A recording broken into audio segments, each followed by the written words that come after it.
Once there was a very poor man lived with his wife and so many children. It was hard keeping food on the table. Parents often had to do without just so the children could eat. But one day the man just couldn't help complaining. All I want, he said to his wife, in this world, he said, is a chicken. A whole chicken. I could eat by myself, but I don't think I'll see that in this world.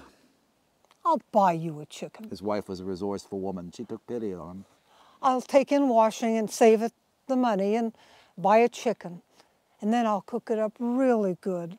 And then you can take it off in the woods and eat it in peace and quiet all by yourself. And she did. And the man took his chicken and he went way off, way into the woods, looking for a good place to settle down and eat. Wandered till he came to the edge of a sandy shore. Walked along it till he came to a big tree. Sat down under the shade, spread everything around him. And he had just opened his mouth. He was ready to take his first bite. When, bang! The devil appeared in his broad-brimmed hat. "Will you give me a bite of your chicken?" said the devil. And the man said, "No, he said, you're the devil. You have all the power in this world, and what have you ever given to the poor? Get your own chicken." And bang! The devil disappeared in a cloud of smoke. The man opened his mouth again, ready to take that same first bite. When an old man in a long white beard appeared before him. It was God. "Will you give me a bite of your chicken?" said God. And the man said, "No." He said, "You're God. You're Lord of the heavens and the earth. You can move a mountain when you want to, and all you ever have to say about the poor is, they're always with us. Get your own chicken." And God disappeared. The man opened his mouth again, ready to take that same first bite. When a skeleton appeared before him. Quiet. Dignified. A tomb. It was death. "Well," said the man, "aren't you the lean and hungry-looking one?" And Death said, "Yes."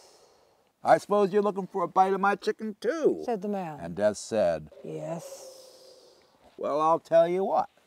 I'm going to share my chicken with you, and with nobody else but you. You don't care if somebody's rich. You don't care if somebody's poor. You just take everybody, all the same. Sit down. You want white meat or dark?" And Death said, "Yes." "That's right. It's all the same to you. You're the guy for me." And they ate that chicken down to little a pile of bones. And when this was done, Death stood up,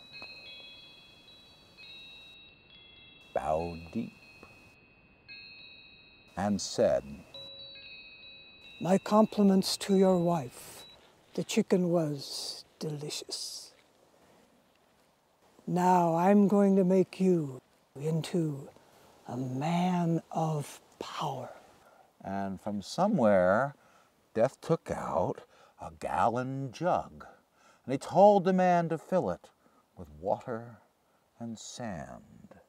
And when this was done, Death took that jug and shook it, and blessed it, and said, "This is the water of life.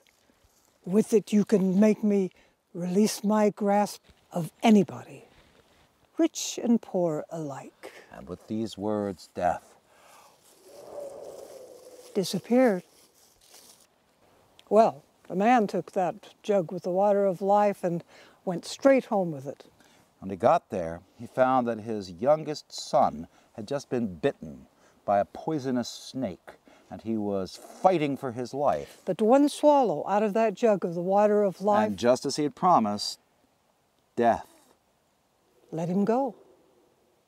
From that day on, the man walked all over the world, curing people, rich and poor alike. From the poor, he would take no fees.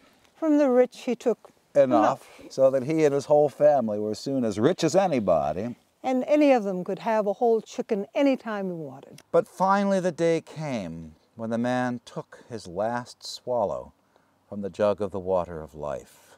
Then death came for him too, and wrapped its bony arms around him. And never asked him if he was rich or poor.